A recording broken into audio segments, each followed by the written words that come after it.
ท่านเป็นคนน่ารักนะฮะวันนี้เรื่องรถไฟความเร็วสูงนะครับเป็นยังไงครับวันนี้ครม.อนุมัติ ก็วันนี้ครม.ก็อนุมัติให้กระทรวงคมนาคมนะครับดำเนินการโครงการก่อสร้างนะครับรถไฟความเร็วสูงช่วงกรุงเทพหนองคายกรุงเทพหนองคายเลยนะครับ600 กว่ากิโล647 กิโลครับแต่ว่าเราจะเริ่มแบ่งเป็น2 ระยะที่ 1ก็คือกรุงเทพโคราชก่อนบ้านของท่านเนี่ยแหละครับระยะทางจากกรุงเทพถึงโคราชนั่นก็253 กิโลเมตรนะครับเราจะเริ่มตรงนี้ก่อนพอเดือนกันยานะครับที่เราเซ็นเดือนกรกฎาต้นเดือนสิงหาเราเซ็นสัญญากับจีนนะครับในเรื่องของการออกแบบเราก็จะเริ่มวางแผนสำหรับช่วงที่2เลยครับเพราะฉะนั้นในช่วงนี้เนี่ยเราจะทำช่วงกรุงเทพโคราชให้เสร็จก่อนครับที่บอกว่าเราเซ็นสัญญากับจีนเนี่ยเราส่วนของไทยเราทำอะไรแล้วจีนเขาทำอะไรครับคือ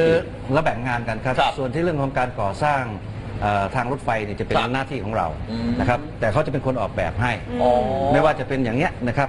ทางยกระดับหรือว่าทางระดับพื้นหรือว่าอาจจะมีในเรื่องบางช่วงก็จะเป็นอุโมงค์บางช่วงก็จะเป็นสะพานนะครับแล้วก็มีอุโมงค์เหมือนกันนะครับในบ้านเรานะครับแล้วตัวรถล่ะฮะแล้วงานก่อสร้างก็จะเป็นงานของเรา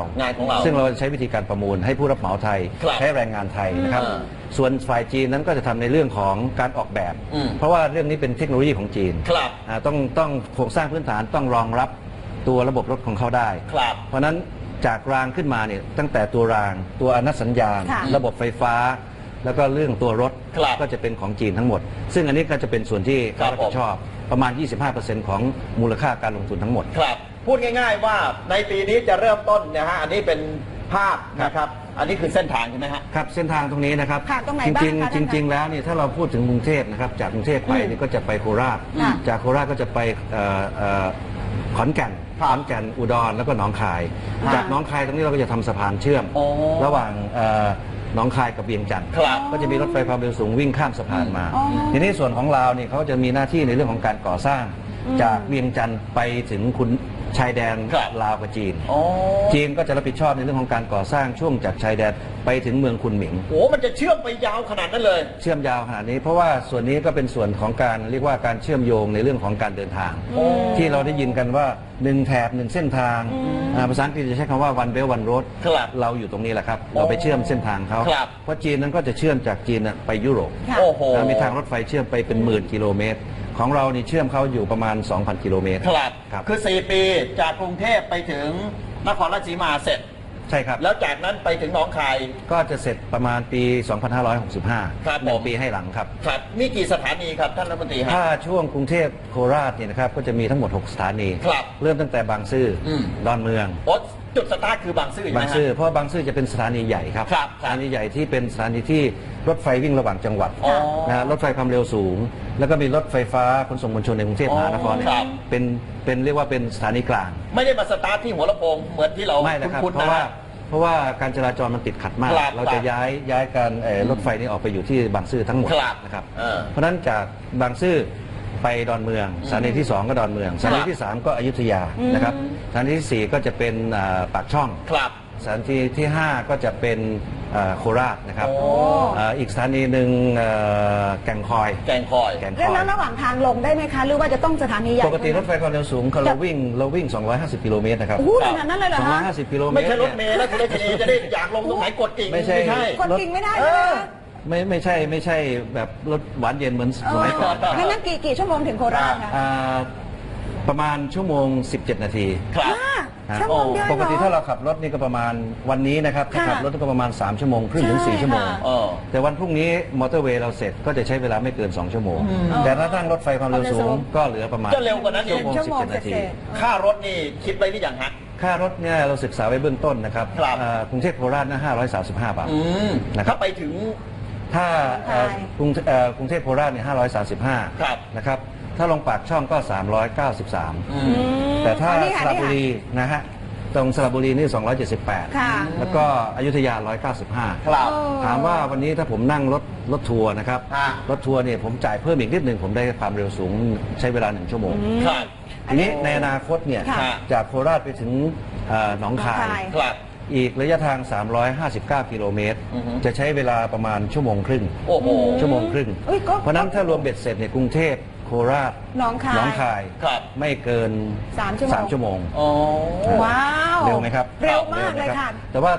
รถไฟความเร็วสูงจะไม่จอดทุกสถานีนะครับ ค่ะ อย่างที่บอก ต้อง ก็ ย้ำ 6 นะคะ สถานี6 สถานี ครับ แล้วก็จากโคราชไปนั้นก็อีก 4 สถานี ครับ เพราะฉะนั้นถามว่าถ้าผม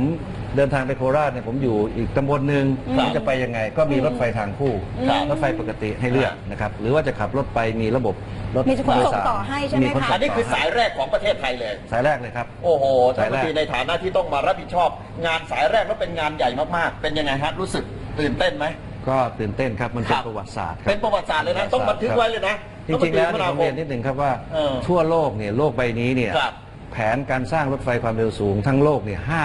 53,000 กิโลเมตร ครับ ขณะนี้นี่ให้บริการอยู่แล้วประมาณ 50% ครับ 50% นั้นประมาณ 45% อยู่ที่เมืองจีน เพราะฉะนั้นเราต้องเชื่อมฮะ ค่ะ ของเรานี่เป็นส่วนหนึ่งนะครับ เพราะฉะนั้น ครับ เราก็จะภาคภูมิใจในเรื่องของประวัติศาสตร์ในครั้งนี้ที่ทำ ค่ะ ให้มีการพัฒนาระบบรถไฟของเรา ครับผลดีที่จะเกิดขึ้นนะฮะท่านรัฐมนตรีที่มองเห็นเลย ผลดีที่เกิดขึ้นนะครับหนึ่งแน่นอนการเดินทางเนี่ยใช้เวลาน้อยลง ค่ะ ครับ ถามว่าเราทำงานที่กรุงเทพผมนั่งรถไฟจากไปอยู่ที่โคราช ค่ะ นั่งเวลานั่งรถ1 ชั่วโมง ครับ วันนี้ขับรถในกรุงเทพนะครับใช้เวลาเท่าไหร่ครับชั่วโมงเหมือนกัน ครับ ชั่วโมงเหมือนกัน แถวบ้านก็ นะครับ ชั่วโมงครึ่งอะ เพ ค่ะ ราะฉะนั้นข้อที่หนึ่งก็คือหนึ่งประหยัดเวลาแน่นอน ค่ะ ครับ สองเนี่ยในเรื่องของสถานีรถไฟเนี่ยเราก็จะมีการพัฒนาพื้นที่สถานีรถไฟ ครับ อย่างน้อย 3 จุดด้วยกัน คือ ค่ะ ที่สระบุรี ค่ะ ที่ปากช่อง ครับ แล้วก็ที่โคราช3 สถานีก็จะทำเหมือนต่างประเทศครับ ครับ มีห้างสรรพสินค้ามีร้านขายของ ว้าว อะไรพวกนี้นะครับแล้วก็จะมีพื้นที่ที่เราเตรียมไว้ประมาณ 500 กว่าไร่นะครับ ค่ะ เป็นที่ของการรถไฟนั่น3 จุดนะครับ ค่ะ สิ่งที่จะเกิดขึ้นตามมาคือการขยายตัวของเมือง ครับ อย่างที่บอกก็คือว่า 1 ชั่วโมงเนี่ยนะครับถ้าท่านขับรถจากในกรุงเทพเนี่ยก็ อ่า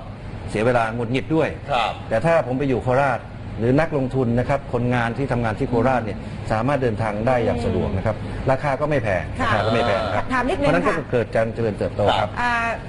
ป้าเมียนยายมาจะขนกะปิน้ำปลาขึ้นรถไฟความเร็วสูงได้ไหมคะ คงไม่ได้แล้วค อ๋ รั อบ จริงเหรอคะ คง มัน ไม่ได้ เป็นแอร์ใช่ไหมคะ มันเป็นแอร์ติดแอร์หมดครับ เพราะว่าในต่างประเทศนั้นรถไฟความเร็วสูงเขาก็จะปิดหมดครับ อ๋อ ปิดหมดครับ ก็ต้องมีกติกา แต่ว่าไม่ใช่ว่าขายไม่ได้แต่ต้องรู้จากวิธีการแพ็กเกจ ให้เพียงพอ ให้ดี ครับผม เพราะฉะนั้นสินค้าที่อยู่เป็นโอท็อปทั้งหลายที่เป็นสินค้าท้องถิ่นทั้งหลาย ค่ะ สตาร์ทอัพครับสตาร์ทอัพกับ SME อ่าน นะครับพัฒนาผลิตภัณฑ์ตรงนี้เอาขึ้นรถไฟได้ ครับ หรือไม่ขายที่สถานีได้ อืม เวลาเราไปญี่ปุ่นไปจีนเนี่ยเราจะเห็นว่าในสถานีเขาจะมีสินค้าพื้นเมืองนี่ ครับ เยอะมากครับ นะคะอ่า เอาละครับแม่วันนี้เวลาเราน้อยนะฮะต้องขอบคุณท่านรัฐมนตรีนะครับที่ให้เกียรติมาให้ข้อมูลนะครับขอบพระคุณฮะ ครับขอบ ก็ คุณค จะ รับ รอ สวัสดี ใช้ ค กั รั น บ นะครับ ค่ะ ขอบพระคุณท่านครับขอบพระคุณครับ ค่ะ เอาละครับ ฟังแล้วก็น่าตื่นเต้นเนาะ ครับเห็นไหมล่ะบ้านผมเนี่ยโอ้โหคุณคิดดูนะ คุณมีที่ดินอยู่เยอะไหมโคราชอ่ะ ถ้าทางที่ดินจะแพงนี่เศรษฐี ครับ แลนด์ลอร์ดเลยนะเนี่ย ไม่เหลือสักแปลง ไม่เหลือสักแปลง สำหรับความคืบหน้าโครงการรถไฟไทยจีนนะครับสภาวิศวกรของไทยก็ได้กำหนดหลักการอบรม ทดสอบวิศวกร และสถาปนิกของจีนแล้ว เบื้องต้นก็จะใช้วิศวกรแล้วก็สถาปนิกจีนรวม 320 คน ขณะที่สำนักงานคณะกรรมการพัฒนาการเศรษฐกิจและสังคมแห่งชาติ ก็ได้มีมติเห็นชอบโครงการรถไฟไทยจีน มูลค่าโครงการตามเดิมที่ 179,000 ล้านบาท โดยจะนำรายละเอียดเสนอให้กับคณะรัฐมนตรีพิจารณาในวันที่ 11 กรกฎาคมนี้ ติดตามเรื่องนี้จากรายงานครับ